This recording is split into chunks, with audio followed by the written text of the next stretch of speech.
कहानी की शुरुआत होती है एक ऐसी दुनिया में जहाँ पर बहुत सारे लोग के पास जादुई शक्तियाँ होती हैं।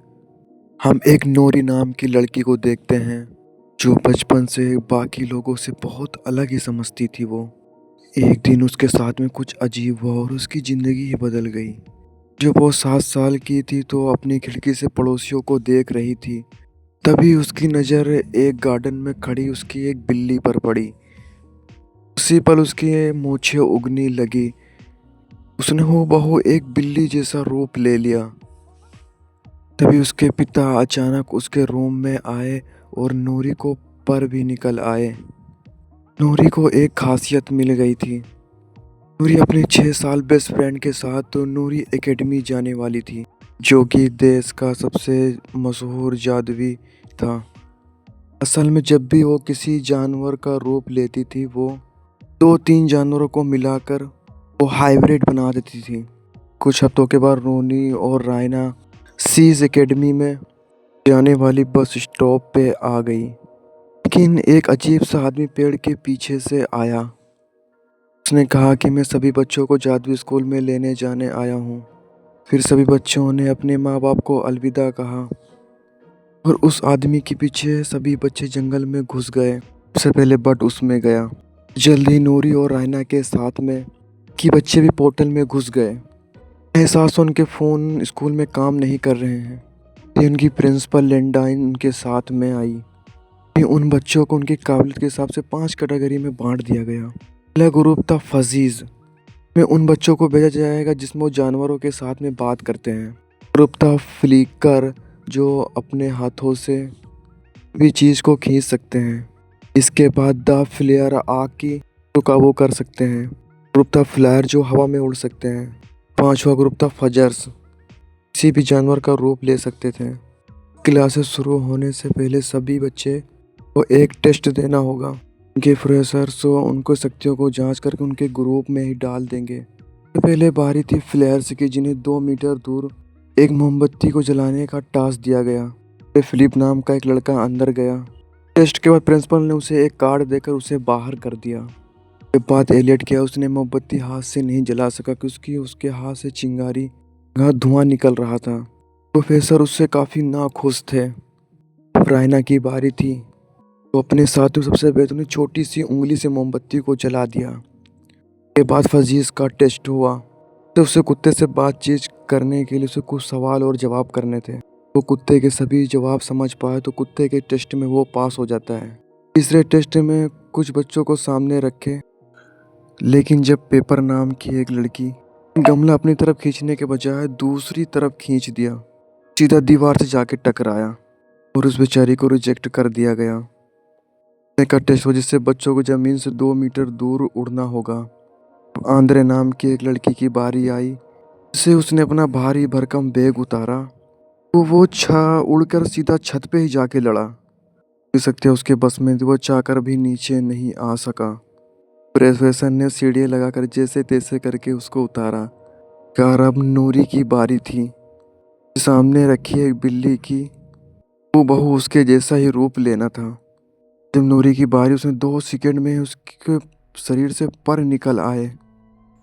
सभी प्रोफेसर हैरान रह गए उसको देख के। नूरी दोबारा से अपनी शक्तियों पर काबू हो चुकी थी। टेस्ट के बाद उसी बाकी बच्चों की तरह उसे एक कार्ड मिला।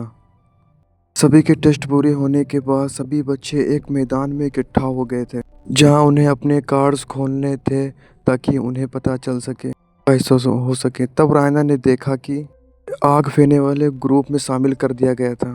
बेहद खुश थी। तब नूरी ने देखा वो फसल ग्रुप में नहीं थी।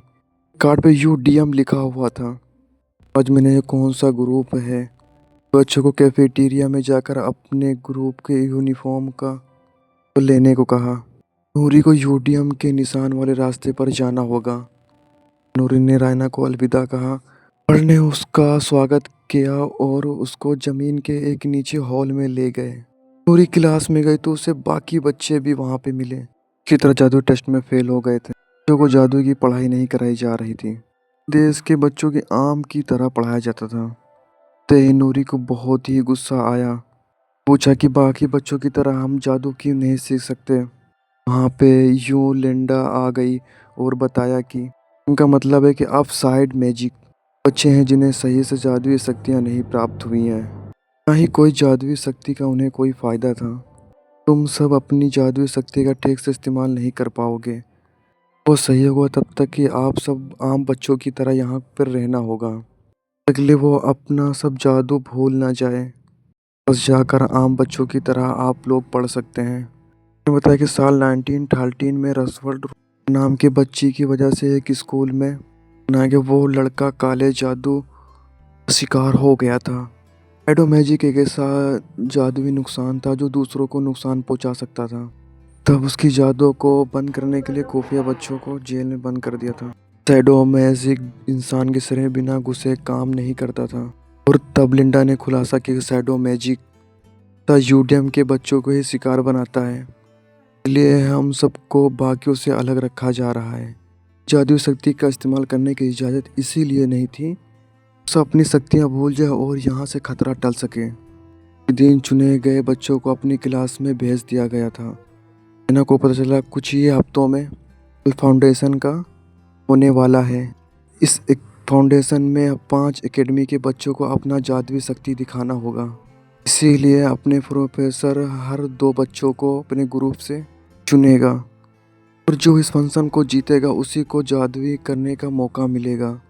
प्रोफेसर एरगोन ने पहली क्लास ली, जिसे कॉर्न को पॉपकॉर्न में बदलने को कहा। हालांकि रायना बहुत ही घबराई हुई थी, फिर भी उसने टास्क को ही बहुत बेहतरीन से पूरा किया।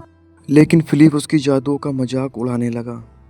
चंद नर्वस हो गए और तभी उसके सारे पॉपकॉर्न जल गए। तब देखने के बाद ऑर्गोन ने रायना को खूब डांटा। लगते हैं सेकेंड ग्रुप की लड़की चंद्रा ये सब देख रही थी। वो मुस्कुरा रही थी। अगली सुबह बर्ड अपने बच्चों को गार्डन में ले गया। आज उनके लिए एक सरप्राइज है। ने सेट का दरवाजा खोला तो नूरी को झाड़ू ही दिखाई दिए। उसे लगा कि वो झाड़ू पर बैठकर आसमान की सैर करेगी।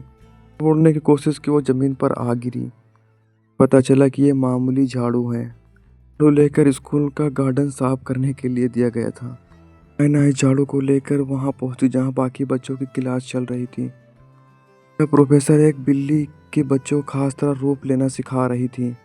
नूरी ने सुना कि आने वाले के सामने अपनी काबिलियत का दिखाना होगा, प्रैक्टिस करने का फैसला। और ये सुनते ही नूरी की बत्ती जली और उसने जादुई शक्ति का प्रयोग करना सीख लिया था। वो अपना जादू दिखा के सबको खुश कर सके। और लिंडा बाकी बच्चों को उसी की तरह जादू सिखाने की इजाज़त दे दी। मैंने नूरी कोई बहाना करे क्लास के बच्चों के पास जा पहुंची। उसने बिल्ली को लेकर बहुत ही बारीक से देखा और भाव उसके याद कर लिए ताकि पूरे स्कूल के सामने उस इसी बिल्ली का रूप ले सके। फिर अचानक को उसने अपनी शक्तियों का काबू खो दिया और अचानक अजीब और गरीब वो जानवर में बदल गया। हान ने बर्ड को बुलाकर नूरी को काबू करने के लिए कहा, वरना प्रिंसिपल को इस बात की खबर मिली तो बहुत बुरा हो जाएगा। फिर लंच के बाद सभी बच्चे कैफेटेरिया में थे। नूरी ने बताया कि उस बिल्ली के हर बारीक को मैंने देखा है ठीक से, बस उसे अपना शरीर बदलने की प्रैक्टिस करनी होगी। रायना ने नूरी को देखा तो वो नूरी से मिलने गई। आंगन ने उसे रास्ते में ही रोक लिया क्योंकि एक ग्रुप के बच्चे दूसरे ग्रुप में नहीं मिल सकते हैं। अगली क्लास में फिलिप ने अपनी शक्तियों से पॉपकॉर्न को बना दिए तो प्रोफेसर ने बहुत खुश हुई। क्लास के सबसे बेहतरीन बच्चों में से चुन लिया। रायना कॉरिडोर में दूसरे क्लास के बच्चों से मिलने जा रही थी